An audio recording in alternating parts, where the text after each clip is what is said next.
Bismillahirrahmanirrahim. Assalamualaikum warahmatullahi wabarakatuh. Selamat pagi, salam sejahtera bagi kita semua. Pertama, tentu terima kasih sekali kepada Mbak Titu, Dr. Kusumaningstuti, yang sudah berkenan mengundang saya di forum yang luar biasa, karena tadi saya lihat para senior yang sudah memiliki pengalaman yang sebenarnya jauh lebih mumpuni dari saya. Tadi ada Pak Artadi, kemudian ada Pak Barjo, Pak Joko, banyak sekali, Mas Sinarno, ya, yang saya berharap nanti juga kita akan sharing, karena ini adalah sesuatu yang bagi Indonesia masih baru. Ya. Ibu Titu sendiri, berkali-kali saya ketemu beliau diskusi, termasuk kemarin terakhir adalah penjurian untuk perbankan. Beliau eager untuk memasukkan, pokoknya harus ada ini sustainable finance, ya. Walaupun setelah kita lihat belum banyak yang menerapkan, ya Ibu, ya. Tapi saya rasa itu adalah upaya yang luar biasa, termasuk inisiasi untuk melakukan webinar pada pagi hari ini. Bapak Ibu sekalian, saya mohon izin untuk share screen. Mungkin ada, mohon maaf, saya pakai PPT saja.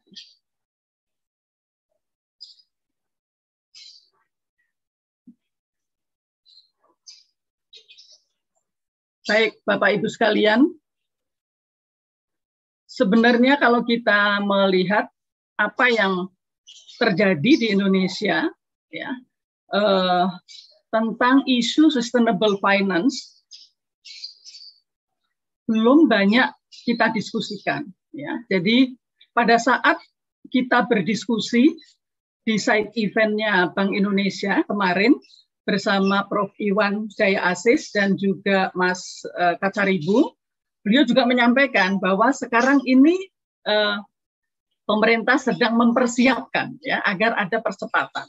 Jadi nanti kita lihat bagaimana sih perjalanan kita menyiapkan instrumen-instrumen dan kebijakan-kebijakan agar kita bisa mempercepat, ya, dan mengimplementasikan janji kepada internasional yang sudah kita sampaikan, dan ini kemudian perlu ada percepatan yang harus dilakukan dari sisi kebijakan.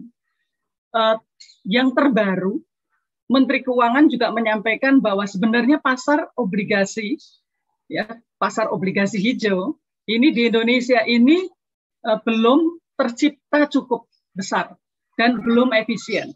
Saya rasa saya sepakat dengan ini, karena kalau kita lihat, kalau kita bicara tentang green bond, pasti yang diharapkan adalah para investor keyakinan bahwa benar-benar proyeknya ini adalah proyek hijau. Nah, kalau memang ini harus menjadi proyek hijau, maka cost-nya pasti akan meningkat. Nah, kalau cost-nya meningkat, maka perlu regulasi kebijakan pemerintah agar tetap bisa kompetitif untuk bisa memberikan insentif-insentif pada pembiayaan. Nah, di forum ini banyak senior yang mungkin nanti bisa sharing sebenarnya di lapangan seperti apa. Nah, jadi saya rasa apa yang disampaikan oleh Menteri Keuangan ini nanti akan bisa mengkonfirmasi, ya, beberapa perkembangan tentang sustainable finance yang terjadi di Indonesia.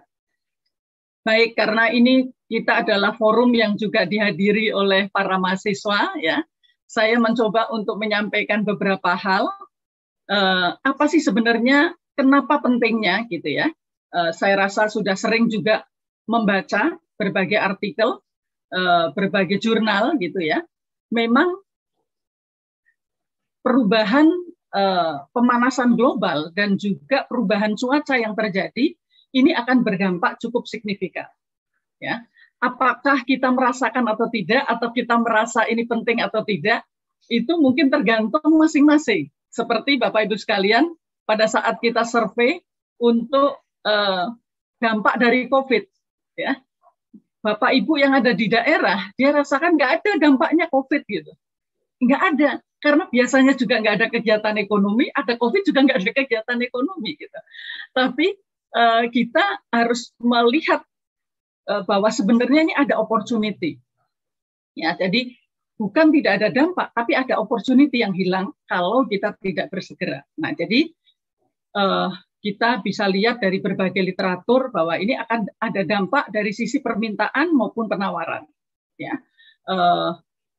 kalau misalnya dari penawaran kita tahu bahan baku sekarang menjadi problem, energi juga akan menjadi problem, apalagi kalau kemudian kita supply chain itu juga terganggu. Dan kita harus ada pilihan kebijakan apa yang harus kita lakukan. Sekarang banyak pihak sudah menyampaikan bahwa global supply chain itu terganggu. Terus bagaimana dengan domestic supply chain? Apa yang harus kita lakukan? Karena kita juga harus memperbaiki itu, sekaligus juga kita bertransformasi kepada pilihan-pilihan kebijakan yang sustainable. Nah, itu baru satu hal. Nah, banyak hal lain yang perlu kita nanti diskusikan, karena ini adalah forum akademik. Tadi saya lihat yang diundang adalah para dosen dan mahasiswa. Ini menjadi PR kita semua yang ada di ruangan ini. Terus apa yang bisa kita sumbangkan kepada pemerintah? Kalau kita memang harus ada percepatan, tetapi kita sendiri belum tahu apa yang mesti kita lakukan. Jadi, sustainable finance dengan janji kita untuk juga terlibat secara aktif untuk mencapai SDGs terkait dengan sangat erat. Ya, karena di situ ada penanganan perubahan iklim, kemudian juga ada goals yang lain adalah ekosistem lautan, ada ekosistem daratan dan sebagainya dan sebagainya. Nah, jadi ini yang menjadikan kita memang mau tidak mau kita harus menyegerakan untuk mendiskusikan, seolah-olah banyak ahli yang mengatakan entarlah kita masih banyak masalah-masalah lain gitu loh. Ini kan seolah-olah masalahnya negara-negara maju, tapi ternyata itu akan tiba-tiba akan berdampak kepada kita. Nah, topik pada hari ini yang dipilih oleh IBS ya sangat timely ya, karena yang pertama memang ini menjadi juga topik di dalam G20 ya, di mana Indonesia menjadi presidensi. Nah, selain diskusi-diskusi yang lain tentang exit strategy ya, yang kemarin juga kita sudah diskusikan di dalam beberapa forum ya, apa saja yang mesti kita lakukan adalah kita juga punya agenda lain di dalam G20, yakni transformasi energi. Ya, itu sudah kita propose untuk menjadi agenda yang akan ditawarkan ya di dalam pertemuan G20 nanti. Nah, jadi memang ini menjadi satu topik yang kalau forum rektor ya perguruan tinggi negeri maupun swasta dalam 1 tahun ini kemudian selain mendiskusikan topik-topik tentang G20 yang lain, juga mendiskusikan tentang sustainable finance dengan berbagai artikel, berbagai skripsi gitu ya tentang topik ini. Saya rasa ini akan pada akhir tahun ini kita akan bisa mendokumentasikan banyak hal yang kemudian bisa kita dalami untuk menjadi masukan bagi pemerintah yang sekarang ini juga sedang mempersiapkan hal tersebut. Nah, jadi Bapak Ibu sekalian, mungkin itu yang kedua. Nah, adik-adik sekalian, apa sih sebenarnya yang kita bahas ini yang disebut dengan sustainable finance? Banyak literatur yang mengatakan, saya ambil salah satunya. Jadi kalau kita bagi sebenarnya sustainable finance itu kaitannya itu yang satu concern terhadap environmental, yang kedua concern terhadap sosial, yang ketiga concernnya terhadap governance atau tata kelola. Nah, jadi ini adalah isu-isu yang sebenarnya bukan isu baru, ya, tetapi semakin lama seperti tadi Ibu Titu sampaikan, dengan adanya pandemi COVID, ini seolah-olah diakselerasi, gitu ya, karena dampak sosial juga luar biasa, kemudian dampak terhadap lingkungan juga luar biasa, maka ini akan ada percepatan-percepatan. Disitulah kenapa kita harus ready dengan juga percepatan-percepatan di dalam menyiapkan regulasi maupun menyiapkan produk-produknya. Nah, jadi bisa kita lihat di sini bahwa memang ada hal yang bisa kita dalami, bagaimana modelnya ya dari financing ini, kemudian pendekatannya ya, karena pendekatan lingkungan itu ada pendekatan lingkungan di mana kita akan mengurangi dampak negatif, atau yang kedua adalah kita promote untuk sesuatu yang baru yang lebih environmental friendly gitu. Nah, demikian juga untuk yang sosial, demikian juga untuk yang governance. Nah, kemudian juga kita lihat banyak isu-isu menarik yang perlu kita diskusikan di dalam kita mempelajari atau menyiapkan kebijakan-kebijakan ini. Nah, Bapak Ibu sekalian, adik-adik sekalian, jadi sekarang ini tren sudah terjadi. Jadi paradigma investor itu sudah mulai beralih. Ya, sudah mulai beralih kepada bisnis-bisnis yang pro terhadap lingkungan, pro terhadap sosial, ya, untuk mengurangi kemiskinan, untuk mengurangi kesenjangan. Nah, jadi isu-isu tadi ternyata kalau kita melihat baik itu di Barat, ya, negara maju maupun di emerging market, ini menjadi tren yang cukup signifikan. Jadi artinya apa? Ini ada pasar. Kalau kita tidak menyediakan produknya, maka pasar ini akan diambil oleh orang lain, kira-kira begitu. Nah, jadi di masa pandemi ini memang banyak hal yang kemudian kita harus ada percepatan, tidak hanya digitalisasi, tetapi juga paradigma baru yang harus kita kenalkan karena adanya pergeseran tidak hanya di global, tapi di dalam negeri juga sudah demikian. Grafik ini yang saya ambil dari salah satu paper, ya, kalau nggak keliru ditulis oleh Profesor Alex, ya. Nah, ini menunjukkan sangat beda pertumbuhan pada saat atau mulai pandemi, ya, untuk green bonds, kemudian sustainability bonds, gitu ya. Jadi memang ada pertumbuhan yang sangat signifikan. Jadi para pelaku usaha yang hadir pada pagi hari ini menjadi sesuatu yang tidak bisa terhindarkan, karena ternyata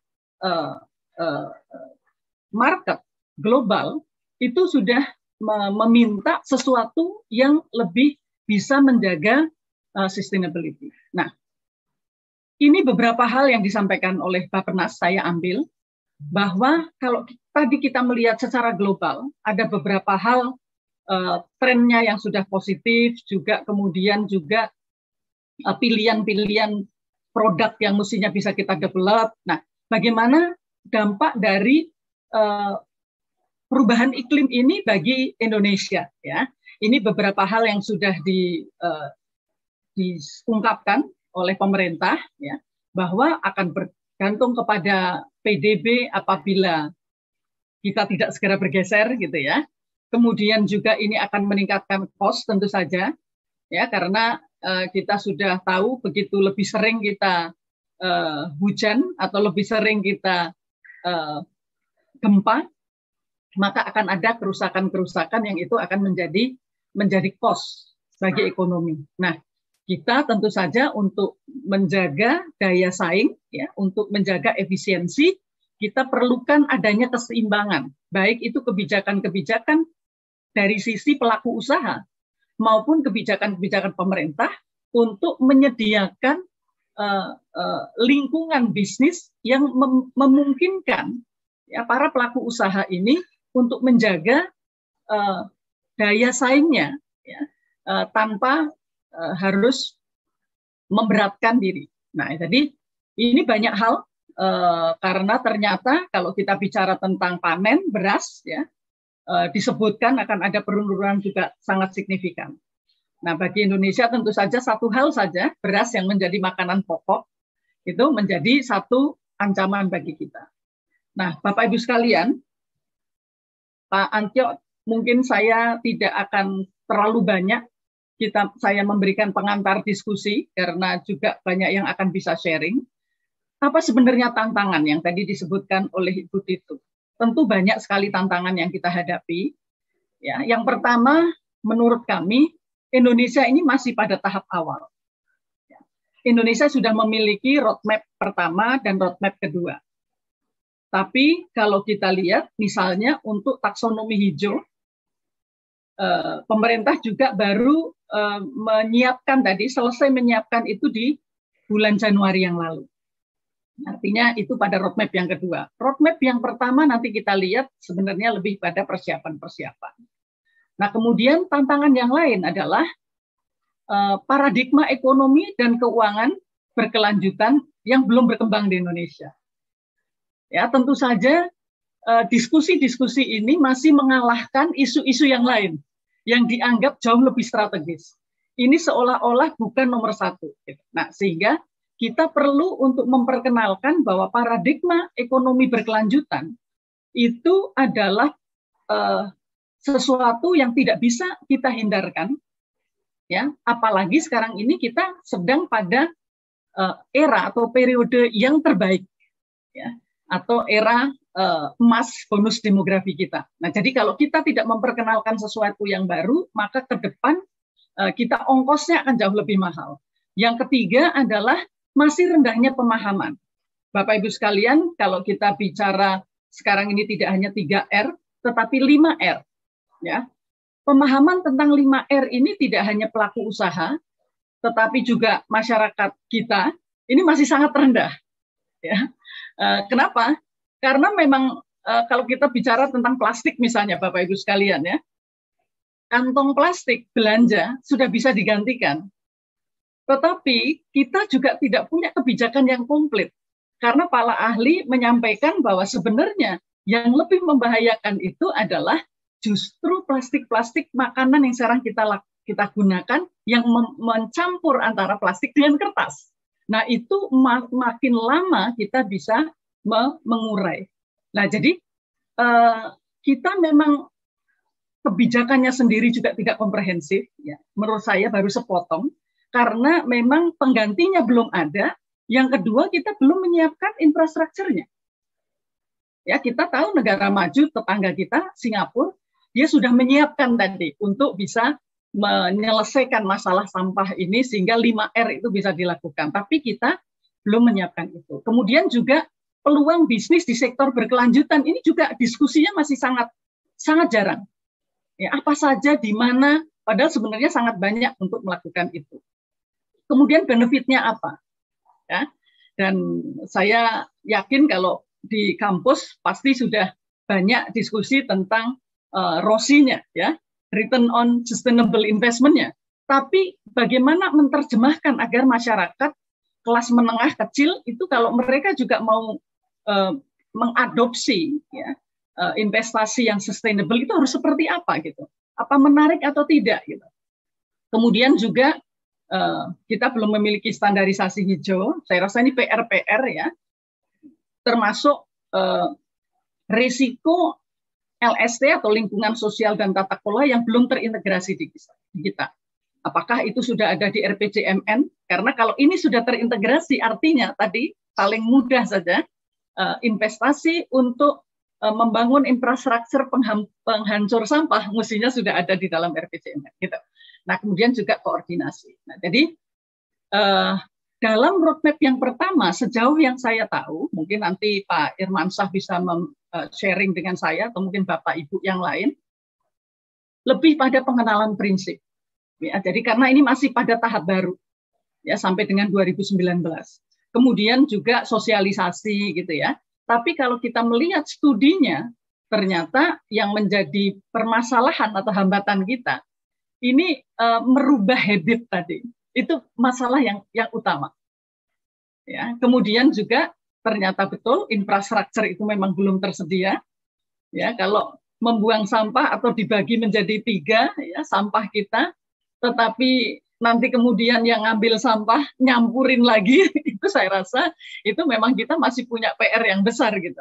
Jadi baik rumah tangga sudah selesai mungkin sebagian, tetapi ternyata pengelolaannya belum, dan sebagainya dan seterusnya. Nah, jadi ini yang kita lakukan. Nah, tapi peluang kita, kenapa kita harus optimis bahwa sustainable finance itu cukup optimis bagi Indonesia. Yang pertama adalah tadi saya sudah sebutkan, kita sudah menjanjikan atau mengagendakan transformasi energi itu menjadi hal yang penting. Kalau kita membawa kepada agenda G20, artinya di dalam negeri kita akan mempersiapkan itu dengan lebih cepat. Ya, jadi kekayaan sumber daya alam kita yang beragam memungkinkan kita untuk melakukan transformasi energi menjadi renewable energy. Nah, sekarang bagaimana cara kita mendanai tadi? Ya, karena sebenarnya potensi ada, alam ada, tinggal kita regulasi karena market juga akan ada. Nah, tentu saja ini akan lebih segmented ya untuk marketnya. Yang kedua, yang menurut saya juga sangat penting karena kita ini sangat banyak jumlah milenial, ya, lebih dari 50% kita ini adalah milenial, dan milenial itu lebih peduli kepada LST. Ya, kalau kita ikuti sosmed ya, apa yang mereka diskusikan, karena mereka itu concern terhadap isu-isu sosial, concern terhadap isu-isu lingkungan gitu ya. Ini menurut saya menjadi hal yang penting. Kalau saya bandingkan dengan di Jepang misalnya, yang mereka atau di Thailand ya, atau negara-negara lain yang sudah masuk pada aging population, maka merubah mindset itu tentu tidak mudah. Walaupun secara regulasi sistem mungkin lebih bagus. Tapi kita secara market atau dukungan yang lebih luas, menurut saya kita punya keunggulan di situ. Kemudian kita punya kelas menengah yang pertumbuhannya luar biasa, yang mereka sangat peduli dengan itu. Ya, mereka akan mempertanyakan, mereka ada perubahan kebijakan juga mereka kemudian akan mengadopsi. Nah, saya rasa ini juga potensi bagi kita untuk memulai. Kemudian Indonesia adalah tujuan utama investasi keuangan dunia. Ini juga menjadi peluang bagi kita. Kemudian perkembangan infrastruktur dan ekonomi digital. Tentu saja Bapak Ibu sekalian, kalau kita bicara tentang isu sustainable finance, maka digitalisasi ini menjadi sangat penting. Tidak hanya digitalisasi untuk proyeknya sendiri, ya, karena akan memudahkan kita dengan digital, tetapi juga kita bisa menjual ya produk-produk ini, bond ini, dengan menggunakan platform-platform digital yang sudah sangat banyak, yang sekarang sudah digunakan untuk pembayaran pajak, pembayaran BPJS gitu ya. Nah, jadi kita tidak hanya menawarkan reksadana, kalau kita punya produk yang cukup banyak ya, yang terkait dengan lingkungan sosial ini, maka kita pun sudah siap dengan platformnya. Kemudian juga kenapa kemudian saya sebut di sini potensi pendekatan pentahelix, karena Indonesia luas dan ternyata di setiap daerah kita sebenarnya sudah punya hal yang komplit tadi. Kita punya komponen yang komplit, ada kampusnya, ada medianya, kemudian ada non-government-nya. Jadi ini satu kekayaan bagi kita. Kemudian yang kedua adalah, nah next step yang tadi saya sebut, roadmap yang kedua menurut dokumen dari OJK, ini adalah fokus kita untuk membangun ekosistem. Ya. Dan ini pekerjaan yang sangat berat karena tadi ada beberapa kelemahan-kelemahan yang masih kita hadapi, dan sekarang kita harus membangun secara keseluruhan. Karena tanpa adanya ekosistem yang terbangun, atau membangun sebagian-sebagian, maka efektivitas ya dari kebijakan ini menjadi tidak maksimal. Baik, Pak Antio, saya masih berapa lama? 5 menit? 2 menit? Baik, saya sedikit saja ya, karena sampai saat ini misalnya untuk pengurangan karbon kita perlu ada kebijakan yang sangat pas bagi Indonesia. Karena apa? Pengurangan karbon akan mengganggu pertumbuhan ekonomi kita, para ekonom kita tahu. Artinya kita betul-betul harus memetakan dengan sangat hati-hati mana yang harus kita kurangi, dengan apa, dengan cost yang paling efisien. Ya, kita bukan negara maju yang memang mereka sudah terdevelop, konsumsi energinya juga sudah sangat besar per kapitanya, tapi Indonesia konsumsi energi ini masih sangat rendah. Dan energi yang digunakan itu energi yang bukan renewable. Nah, jadi yang mana nih yang harus kita lakukan? karena betul-betul harus ada kehati-hatian, karena harus ada konsekuensi yang harus kita hadapi, yakni perlambatan. Ya, begitu kita terlalu agresif, maka kita akan melambat dari sisi ekonomi. Jadi waktu itu kita sering guyon, Bapak Ibu sekalian, ini kan pertemuan G20 itu kan gathering gitu ya. Maksud saya hal-hal yang kita belum ready, belum terlalu ready, itu kita tidak menawarkan terlalu detail. Ya, jadi mungkin yang kita sudah cukup siap, itulah yang akan kita genjot sampai pada level kesepakatan yang lebih tinggi. Gitu. Karena tadi kita memiliki konsekuensi-konsekuensi yang cukup besar. Nah, jadi pada saat kita mendiskusikan ini, kita harus paham tadi. Salah satunya adalah secara ekonomi, energi kita itu masih banyak energi yang fosil, gitu ya. Bahkan kelompok bawah itu kita tahu masih banyak yang menggunakan membakar dengan plastik, dengan sampah. Gitu. Gimana kita akan menyelesaikan masalah ini? Jadi betul-betul harus komprehensif. Ini yang ada di sini ini baru gambar, Bapak Ibu sekalian, ya, baru ada di beberapa wilayah Indonesia dan saya rasa itu belum ada percepatan. Yang belum mau kita cari bagaimana kita bisa mengimplementasikan energi-energi yang baru terbarukan karena kita punya luar biasa potensi. Di NTT saya pernah datang, di sana ada arus yang sangat kuat di laut, tapi belum dilakukan apapun. Atau daerah-daerah yang anginnya juga sangat kuat, tapi itu juga belum dimanfaatkan. Nah, kemudian secara sosial, Bapak Ibu sekalian, kita juga tahu bahwa sebagian besar kita ini masih kelas menengah bawah. Bahkan kelompok bawah yang 40% paling miskin itu, mereka jumlahnya di atas 100 juta. Dan mereka adalah UKM-UKM kita yang jumlahnya lebih dari 60 juta. Pada saat kita akan menggeser tadi untuk energi yang lebih pro lingkungan, ya, maka kita juga harus meng-sacrifice. Nah, ini pilihan yang tidak mudah. Karena kita juga harus menciptakan lapangan kerja, menyelesaikan kemiskinan. Gitu. Tantangannya sangat berbeda dengan negara-negara maju. Yang mereka akan bisa ada pilihan-pilihan jauh lebih jelas. Kemudian juga mana yang akan menjadi sektor prioritas. Tadi yang saya katakan bahwa kita tidak bisa mengadopsi apa yang dilakukan oleh negara maju. Ya, apa yang mereka lakukan beda dengan struktur ekonomi sosial geografis yang ada di kita. Nah, jadi ini yang pertama menurut saya beberapa hal yang nanti perlu kita diskusikan. Kemudian yang kedua adalah tentu saja kajian akademik karena ini sesuatu yang impaknya sangat luas. Kalau kita tidak melakukan kebijakan atau menerapkan kebijakan itu dengan referensi kajian akademik, menurut saya ini menjadi beban yang besar di masa depan. Kemudian edukasi dan sosialisasi, tentu saja banyak yang belum memahami ini apa itu pembiayaan yang sustain itu seperti apa, apakah ada gitu. Dan yang terakhir adalah untuk mendorong startup yang memiliki tadi kepedulian terhadap LSD. Nah, Bapak Ibu sekalian, saya pernah diskusi dengan satu perusahaan nanas. Mungkin Bapak Ibu sekalian ada yang kenal ya. Dan mereka ini betul-betul sudah menerapkan green economy. Yang mereka perlukan adalah gimana dengan kebijakannya. Saya sudah melakukan itu karena memang mendapatkan efisiensi ya di dalam kegiatan bisnis. Tapi kemudian benefit lain, insentif apa secara fiskal misalnya yang bisa mereka dapatkan. Nah, itu mungkin satu contoh. Contoh yang lain, saya baru saja ketemu dengan anak-anak muda di Jogja yang mereka lulusan farmasi tapi jurusan herbal. Ya.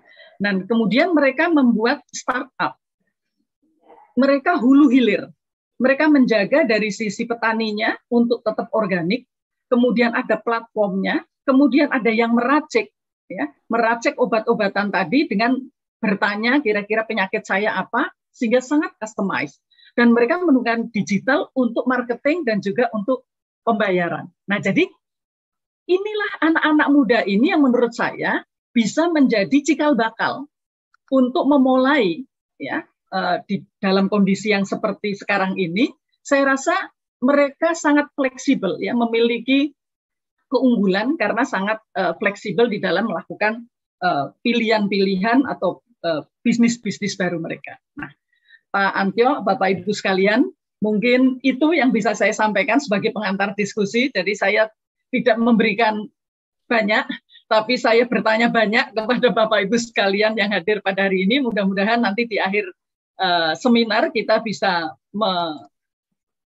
menelurkan kesimpulan-kesimpulan yang bisa kita tindak lanjuti. Terima kasih. Mohon maaf bila ada kekurangan. Billahi taufik wal hidayah. Assalamualaikum warahmatullahi wabarakatuh. Waalaikumsalam warahmatullahi wabarakatuh. Baik Bu Hendri, ini ada beberapa pertanyaan yang ada di chat ya, di question and ask. Nomor satu itu pertanyaan dari Pak Nezar Ibrahim. Ya. Mengenai apabila satu bank green financing ya misalnya atau green bonds membiayai sektor-sektor sustainable dan sosial, apakah secara regulasi tidak boleh membiayai yang konvensional dan kurang sustainable? Oke, baik Pak Antyo. Nanti tentu ini ada bapak-bapak yang praktisi yang bisa menambahkan untuk menjawab pertanyaan ini. Sejauh yang saya tahu, ini adalah produk. Sehingga bisa produk A, produk B tidak harus menspesialisasikan diri. Hanya memang pemerintah mendorong dengan memberikan berbagai insentif agar mengarah kepada yang sustain. Gitu. Jadi kepada pilihan-pilihan pembiayaan yang lebih sustainable.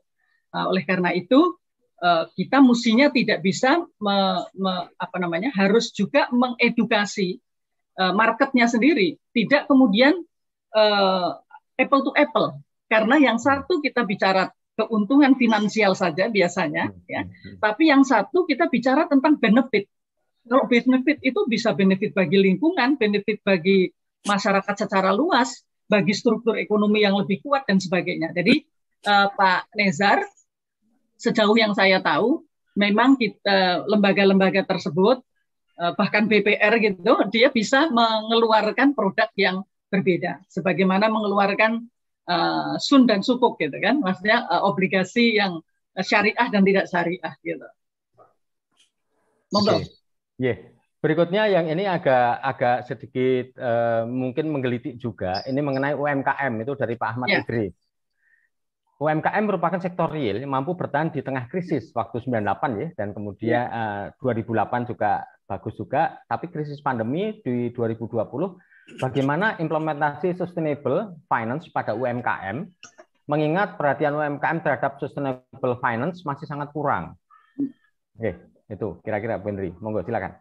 Baik, terima kasih Pak Antyo. Bapak Ibu sekalian, sebelum saya menjawab, ya, saya mungkin bisa berikan gambaran terlebih dahulu, karena kalau kita bicara tentang UMKM, karena kadang-kadang kita di dalam kesepakatan internasional, salah satu yang kita propose adalah kebijakan untuk UMKM. Tetapi UMKM kita dibandingkan dengan UMKM negara-negara lain, karakteristiknya beda. Bahwa dia pencipta lapangan kerja 99% sama, ya. Kemudian juga ada lapangan pekerjaan, jumlah unitnya itu juga paling besar, iya, mungkin lebih dari 99%. Tetapi UMKM yang ada di Indonesia, sebagian besar itu adalah mikro, bahkan ultra mikro. Jadi kalau kita bicara 60 juta, sebagian besar adalah ultra mikro, yang bahkan mereka ini karena nggak ada pilihan lain, maka mereka jualan itu tadi, menjadi pengusaha mikro. Jadi kalau saya sering ambil contoh, kalau di belakang rumah itu ada balong, punya ikan, maka dia kemudian membuat pepes dijual. Kalau udah nggak ada ikannya, di depan ada pisang, dia akan jadi jualan ikan. Gitu. Jadi itulah karakteristik sebagian besar UMKM kita. Jadi kalau tadi ditanyakan, bagaimana kita untuk UMKM, tentu kita tidak bisa lagi-lagi mencontoh apa yang dilakukan negara lain. Karena di negara-negara lain, UMKM mereka itu satu memiliki linkage yang luar biasa dengan usaha besarnya. Yang kedua, dia sangat produktif dan kompetitif. Yang sudah melakukan relokasi industri ke Indonesia, UMKM-nya, itu bukan hanya Jepang, Korea, tetapi sekarang sudah mulai Thailand. Ya. Kemarin terakhir adalah Vietnam. Kenapa? Karena di negaranya mereka akan melakukan investasi 4.0. Nah, jadi untuk yang lain-lain yang pakai kerajinan tangan atau berbasis pada bahan baku, mereka pindahkan ke Indonesia. Nah, ini juga UMKM gitu. Nah, tapi yang ingin saya sampaikan artinya bagi Indonesia itu harus lebih berhati-hati. Karena UMKM definisi ya, by definisi di negara-negara maju, dari sisi omset, dari sisi aset, ya, dari sisi kemampuan bersaing itu luar biasa. Jadi karena kita diskusi dalam rangka G20, ini kita juga concern dari Pak Edwin menjadi sangat penting karena memang kita harus sangat berhati-hati. UMKM itu jadi tulang punggung ya pada saat krisis. Tapi karena punggung itu ada di belakang, jadi setelah itu ya jadi tulang punggung terus, tidak ada integrasi UMKM itu untuk masuk kepada kebijakan nasional.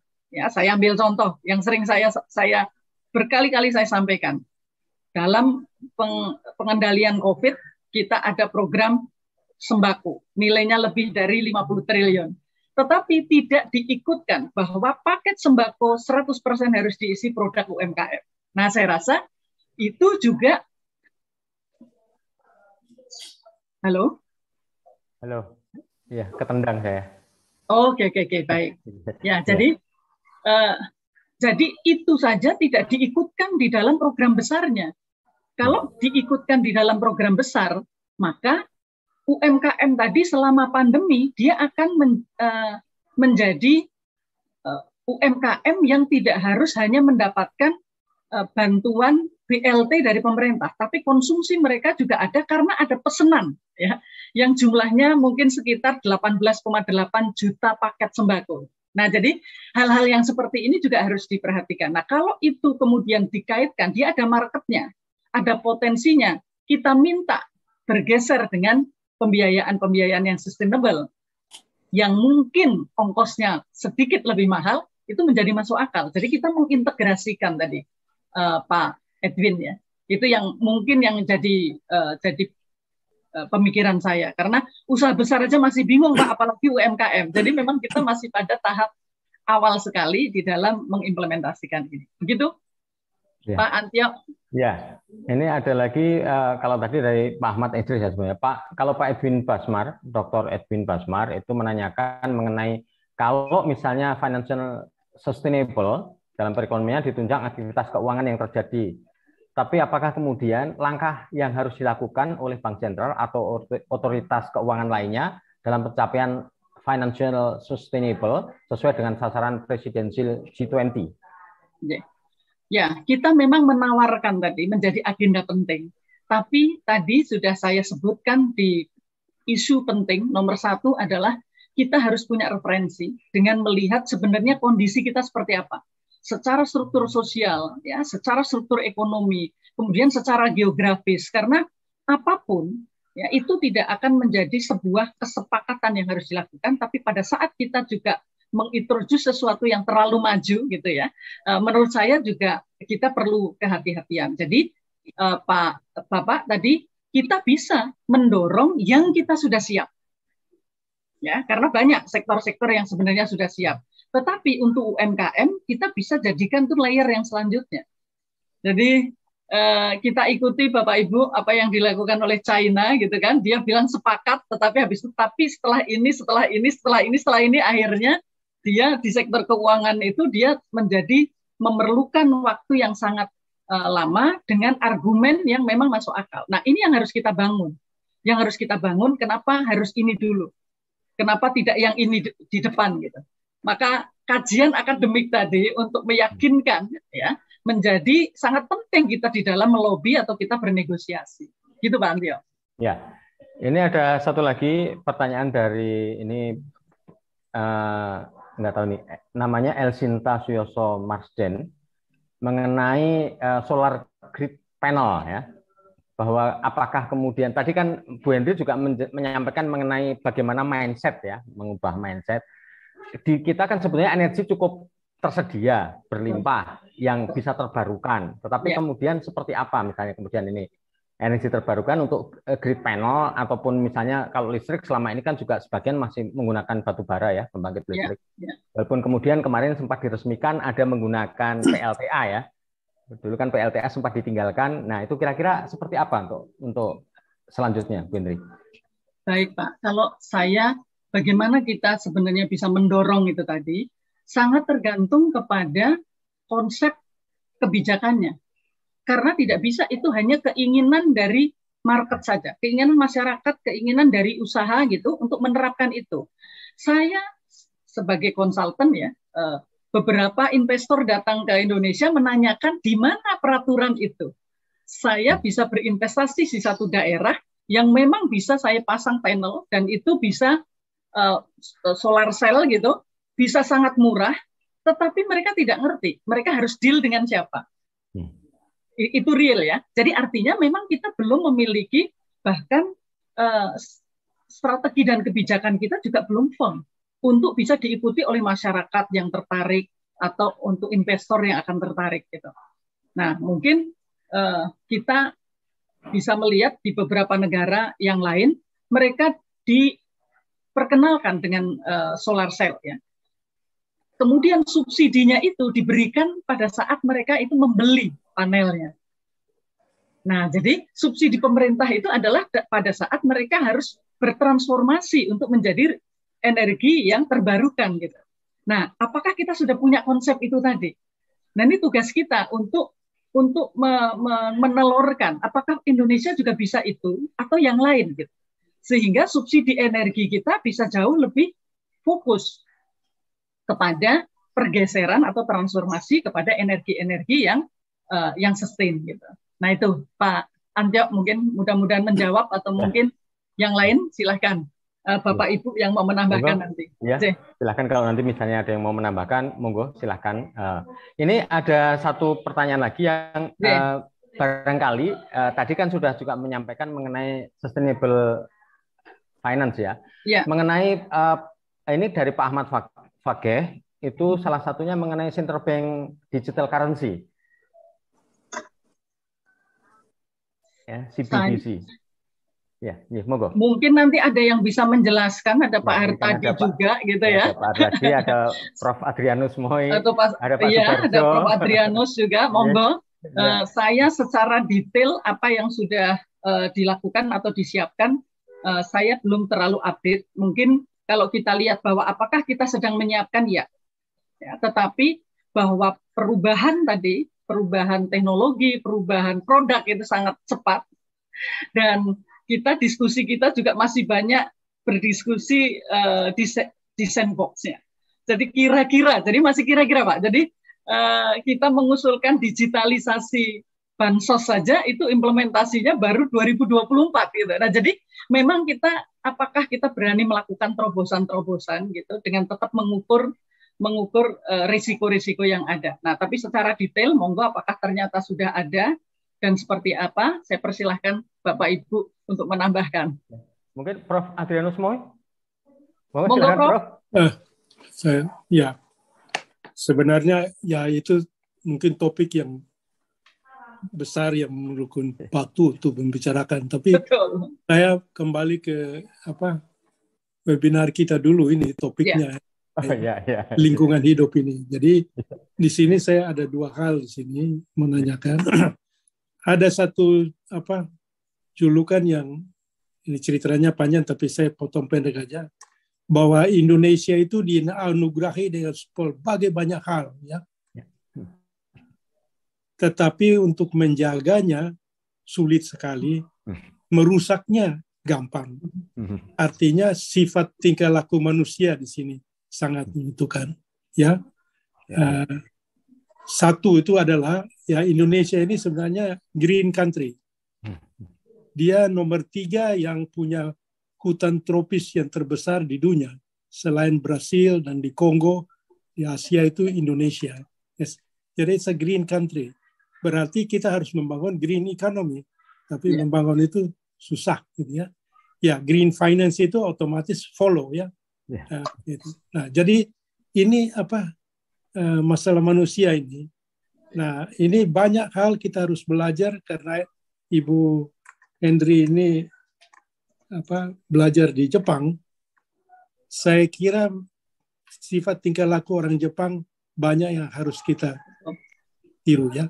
Dalam masa pandemi ini saja, soal jaga distance, orang Jepang tidak pernah berpelukan dan segala macam tepuk tangan. Dia hanya soya aja gitu ya. Jauh, jaga jarak. Soal pakai masker, orang Jepang baru batuk sedikit ya sudah pakai masker. Otomatis ya. Otomatis. Soal cuci tangan, ya orang Jepang itu, saya pernah itu main golf itu, dia mau ke toilet, dia cuci tangan dulu baru ke toilet. Habis dia toilet, dia cuci tangan lagi. Jadi kebiasaan-kebiasaan ini. Ya. Nah ini bagaimana ini merubah Indonesia ini sifat daripada manusianya yang lebih gampang karena dia anugrahi dan segala macam itu, lalu kemudian sering jadi pemalas, lalu tapi makan merusak, gitu ya. Saya lihat itu di Jepang itu kalau ada potong satu pohon harus diganti, ya, bukan satu tapi dua, ya. Lalu kalau menggali lubang aja itu tanahnya itu di plastik, lalu ditutup kembali di itu ya. Nah itu kebiasaan-kebiasaan itu. Nah orang Indonesia ya dia gali lubang, tanahnya dia lempar kemana-mana aja gitu ya. Nah, jadi ini sifat manusia ini perlu kita perbaiki tentunya. Ya, itu satu. Yang kedua juga yang ini tentu ada kaitannya. Ini kalau kita mengenai green country, tentu Kalimantan ya. Nah itu yang saya katakan, hutan kita babat dan segala macam gitu, merusak lebih ini daripada membangun. Tapi terus ada di benak kepala saya, ini kita mau bangun ibu kota baru di Kalimantan. Tentu akan ada konsekuensinya, ada kegiatan-kegiatan ekonomi, investasi yang, nah saya lagi bingung ini apakah itu menunjang atau mengganggu lingkungan gitu ya. Nah ini, argumentasi Pak Jokowi adalah ini untuk pemerataan. Oke. Pemerataan dari segi mana, tapi jangan-jangan ada pemerataan pengerusakan hutan-hutan ini ada saya kira mengapa saya katakan ini juga karena saya kira Profesor Emil Salim pernah menjelaskan karena beliau kan urusan lingkungan hidup dulu. Yeah. Jadi ke sana itu manfaatnya pindahan ini ya selain biaya, selain ini, tapi lebih banyak merusak daripada ini ya. Daripada menunjang gitu ya. Nah ini satu tantangan ini ya. Bagaimana membangun green economy ya, sehingga dengan demikian tentunya green finance itu tinggal mengikuti aja. Kalau tidak, makanya rendah itu artinya pembiayaan yang non-green itu yang tinggi. Sedangkan asesmen Ibu kan yang green finance ini rendah sekali. Ya, rendah sekali. Karena tidak ada kegiatan yang... Demandnya tidak ada. Ya. Nah, itu secara singkat aja nih. Maaf ini. Ya. Baik, Prof. Terima kasih, Prof. Adrianus. Saya yang terakhir dulu tadi yang disampaikan. Saya juga sepakat itu akan menjadi satu webinar tersendiri, Pak, untuk bicara IKN. Karena kita tidak bisa bicara hanya masalah lingkungan, tetapi juga isu-isu lain gitu ya, yang dalam kondisi pandemi seperti ini memang menjadi tantangannya semakin berat. Mungkin kalau itu kita lakukan dalam kondisi kita cukup punya keleluasaan gitu ya, dari sisi fiskal gitu, kemudian dari sisi lingkungan bisnis yang sekarang ini itu mungkin akan lebih mudah. Tapi ini mungkin perlu kita diskusikan Ibu Tito ya, karena ternyata banyak yang tertarik gitu. Saya sepakat karena tidak mungkin kita membangun ibu kota hanya dukungan administratif saja. Karena supporting bisnis seperti tadi Bapak sampaikan, residensialnya, kemudian bisnis centernya, kemudian juga untuk leisure-nya, itu semua pasti membutuhkan ruang lagi, ya. Jadi itu yang menjadi concern dari banyak hal, termasuk juga Prof. Emil, ya. Nah, tapi ini harusnya kita diskusikan secara terbuka. Tapi kalau saya ditanya, karena ini keputusan politik, ya, jadi yang dilakukan adalah mencarikan jalan agar keputusan politik bisa berjalan. Nah, yang kedua, tadi yang menarik Bapak sampaikan itu gimana ini masalah manusia, tingkah laku, gitu ya. Kalau menurut saya, kenapa di Jepang bisa seperti itu? Kenapa di Jerman bisa seperti itu, atau mungkin di negara-negara maju lain bisa seperti itu? Yang pertama menurut saya sistem, Pak Adrianus. Jadi kita harus dikelola dengan sistem. Gitu. Misalnya kalau tadi Bapak sampaikan, dari kecil anak-anak Jepang itu tidak ada pelajaran boleh makan sambil jalan. Jadi tidak mungkin dia akan membuang sampah itu di jalan. Nah, ditambah dia juga menyiapkan tempat sampah itu di berbagai tempat. Jadi ada sistem yang yang komprehensif yang disiapkan agar sesuatu itu bisa berjalan gitu.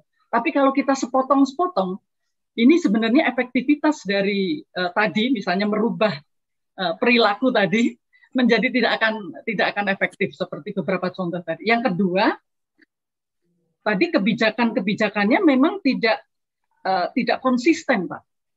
Misalnya tentang hutan, berapa puluh tahun kita membebaskan, kita mengeksploitasi hutan. Jadi koreksi itu dilakukan terlalu terlambat. Maka damage yang sudah terjadi ini kan juga tadi memerlukan kebijakan baru. Gimana caranya? Ini karena dia sudah seperti itu merusak lingkungan, maka harus ada kebijakan yang kita perlu lakukan. Sementara mungkin di negara lain, kalau kita ambil contoh di Norway, mungkin mereka tidak perlu ada kebijakan tadi karena mereka sangat menjaga lingkungan. Atau di Jepang tadi, potong satu, nanam dua.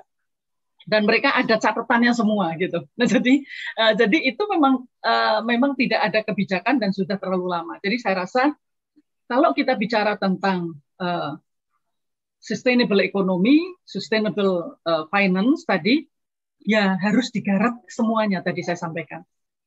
Jadi kalau kita sepotong-sepotong hanya karena kita harus mencapai satu sisi, itu menjadi tidak efektif dan dikhawatirkan justru akan menciptakan cost baru di tempat yang lain.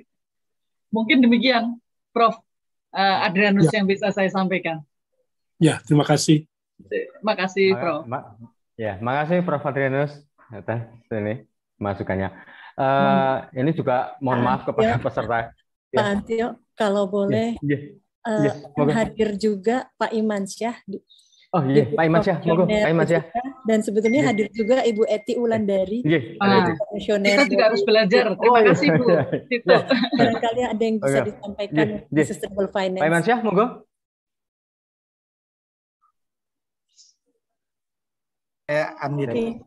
Mohon maaf karena hari Jumat. Jadi mungkin ada noise yang masuk, Pak Antio. Terima kasih. Bu Tutu, terima kasih banyak Bu Tutu undangannya. Bapak Ibu, para guru kami, para senior yang kami hormati juga. Bu Henry, terima kasih presentasinya. Ini kami juga harus disclaimer dulu nih Bu Tutu dan Bu Henry, karena kami waktu sebelumnya memang membawakan teman-teman di internal OJK. Kami menyiapkan roadmap fase 2 setelah yang roadmap fase 1 tahap 1 yang keuangan berkelanjutan 2014-2019 yang sifatnya lebih banyak awareness, membangun awareness, karena memang benar sekali ini kan perubahan mindset. Kalau tadi Bu Henry sudah dalam tatanan implementasi mengubah perilaku dan sebagainya, memang sepertinya itu tantangan yang terbesar untuk kita untuk bisa mengadopsi sustainable finance dengan baik. Tetapi lepas dari itu memang ini menjadi isu. Kami juga pada waktu menyiapkan master plan sektor jasa keuangan sebelumnya itu memang dengan Bu Titu, waktu itu bareng sama Bu Titu kita ceritanya ada dua hal yang memang sangat akan sangat relevan dengan perkembangan sektor jasa keuangan ke depan. Yang pertama adalah sustainable finance dan yang kedua adalah digitalisasi. Dan ternyata memang sekarang dua-duanya happening gitu ya, Bapak Ibu sekalian. Jadi terkait dengan sustainable finance dan digitalisasi di sektor jasa keuangan. Kembali kami sekarang kan di keuangan digital. Jadi kami coba merecall saja nih Bu Hendri beberapa hal yang sempat kami waktu itu siapkan untuk, dan teman-teman sudah melanjutkan kemarin sudah menerbitkan roadmap keuangan berkelanjutan yang fase 2 2020-2024. Jadi agak jeda juga 1 tahun. Saya ingat beberapa kali pertemuan diskusi itu ditanya kapan OJK menerbitkan yang roadmap fase 2 karena yang fase 1 itu selesainya 2019. Jadi belum sempat kita Betul, Pak. siapkan lagi, itu sudah selesai, tapi alhamdulillah teman-teman kemarin sudah bisa menerbitkan yang fase 2 2020 sampai 2024. Sebenarnya di dalam konteks roadmap-nya sendiri, Bapak Ibu sekalian, memang kita paling tidak punya 3 sektor dan ada 4 subsektor. Jadi at least paling tidak kita punya 7 area yang kita coba bangun, kita siapkan untuk untuk implementasi sustainable finance. Saya kurang lebih sama dengan apa yang disampaikan oleh Bu Dr. Henry Saparini tadi. Jadi kita bicaranya regulasi, kita bicaranya produk, kita bicara tools, dan ini memang kita ambil assessment-nya berbasis pada roadmap yang fase 1. Tapi benar sekali kita memang masih banyak yang kita lihat, misalnya mengenai taksonomi misalnya. Taksonomi itu kan dari sekian ribu sektor ekonomi kita dan subsektornya itu kita coba klaster mana yang kuning, mana yang hijau, mana yang merah.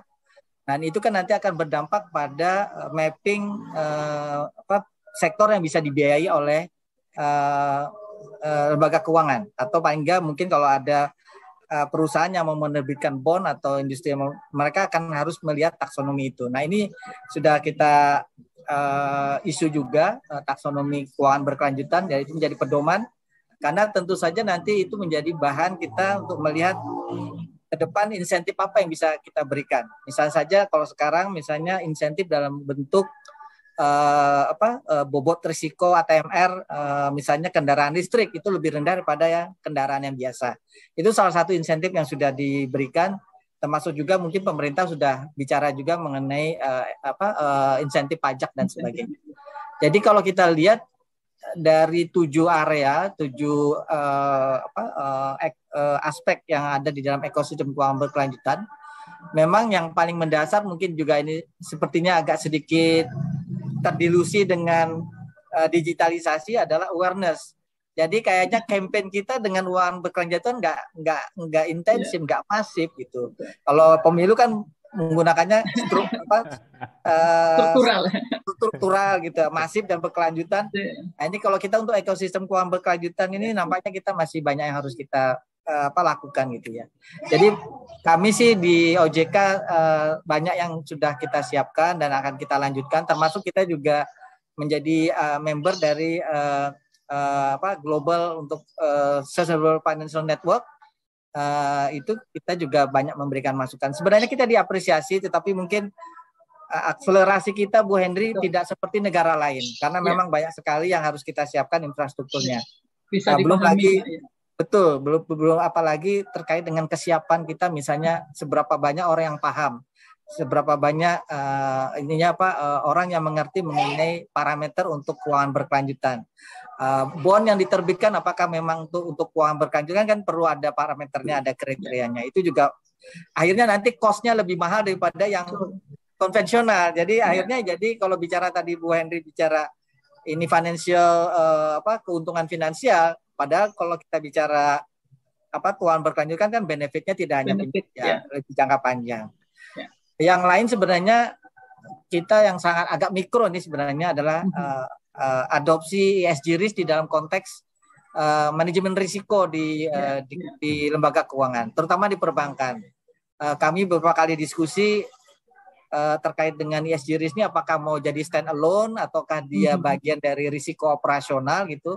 Ini masih juga diskusi. Jadi kalau perhitungan modal di perbankan itu punya tiga pilar gitu. Apakah dia di pilar 1 untuk modal minimum, ataukah di pilar 2 yang dia add-on capital, atau cukup di pilar ketiga yang sifatnya disclosure. Nah ini juga masih diskusinya masih berlangsung juga.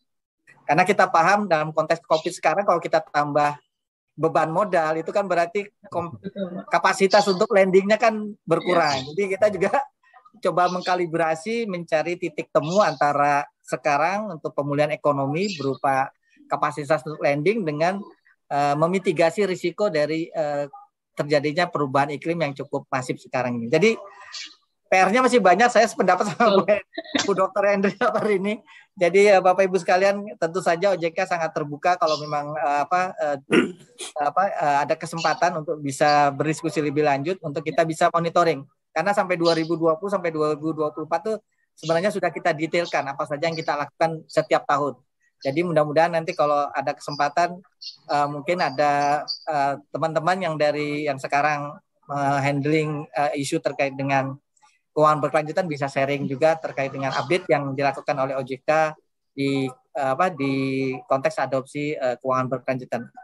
Demikian sementara Pak Antio, Bu Dr. Henry dan Bu Tito, mohon maaf kalau terlalu cepat gitu ya, tidak sampai struktur seperti Bu Henry tadi menyampaikan, tapi paling tidak beberapa highlight lah dari kami terkait dengan sustainable finance yang kami tangani di OJK. Terima kasih, kami kembalikan ke Pak Antio. Terima kasih.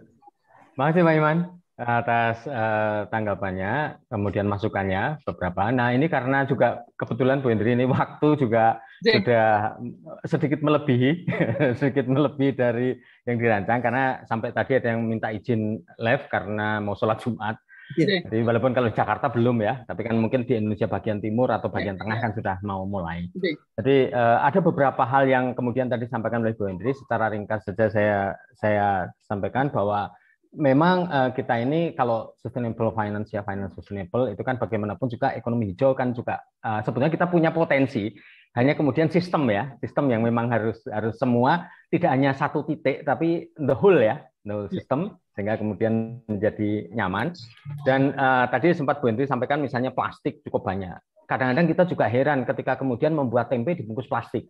Karena bukan dengan daun pisang, tapi daun pisang tipuannya. Jadi ketika tempenya jadi barulah diganti dari plastik ke daun pisang. Jadi itu yang merepotkan, memang serba repot gitu ya. Oke, itu aja bagi semua yang hadir. Terima kasih hari ini. Juga terima kasih kepada Bu Hendri atas paparannya dan cukup lengkap. Nanti mungkin panitia juga akan nge-share materi yang disampaikan oleh Bu Hendri melalui setelah sertifikat dan kemudian materi melalui email bagi semua yang hadir, baik adik-adik mahasiswa maupun yang sangat membutuhkan nanti. Dan terima kasih sekali kepada Bu Hendri atas paparannya. Terima kasih banyak. Ini tadi makanya Bu Hendri sudah menyampaikan ada satu hal yang lupa itu ya itu karena memang karena sama-sama ketika dulu jadi sarjana mudanya sama ya tahun 88. Oke, nggak apa-apa. Oke, oleh karena itu terima kasih. Untuk acara berikutnya ini saya kembalikan kepada Mbak Nurlita Dewi. Silakan Mbak Nurlita.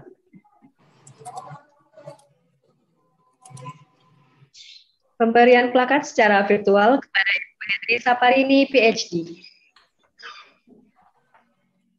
Indonesia Banking School menyampaikan apresiasi dan penghargaan yang tinggi atas kesediaan dan waktu Ibu Hendri Saparini, PhD. Terima kasih Ibu Tito dan seluruh sivitas akademika IPS. Terima kasih banyak. Terima kasih banyak Ibu Hendri. Terima kasih kepada pembicara webinar hari ini, Ibu Hendri Saparini, PhD, dan Bapak Dr. Antio Pracoyo, MSI, sebagai moderator pada hari ini. Sekali lagi, saya mewakili mahasiswa Indonesia Banking School mengucapkan banyak terima kasih atas kesediaan Ibu membagi ilmu yang sangat bermanfaat. Pengumuman, e-sertifikat dan materi akan dikirimkan ke email masing-masing yang sudah mendaftar. Dengan ini, berakhir sudah webinar pada hari ini. Kami mengucapkan terima kasih kepada pembicara, moderator, tamu undangan, para partisipan webinar nasional, mahasiswa dan pimpinan Indonesia Banking School beserta jajarannya, serta mahasiswa dan dosen seluruh Indonesia. Indonesia Banking School membuka kesempatan untuk seluruh siswa berprestasi di Indonesia, khususnya kelas 12 SMA untuk bisa mendapatkan beasiswa melalui jalur rapor. Segera daftarkan diri Anda dan kunjungi website kami di www.ibs.ac.id. Dan jangan lupa untuk follow akun sosial media Indonesia Banking School. Sampai jumpa di webinar nasional selanjutnya. Saya Nurlita Dewi, mahasiswi Manajemen 2020 Indonesia Banking School sebagai pembawa acara, pamit undur diri. Terima kasih. Wassalamualaikum warahmatullahi wabarakatuh. Waalaikumsalam warahmatullahi wabarakatuh. Terima kasih. Terima kasih.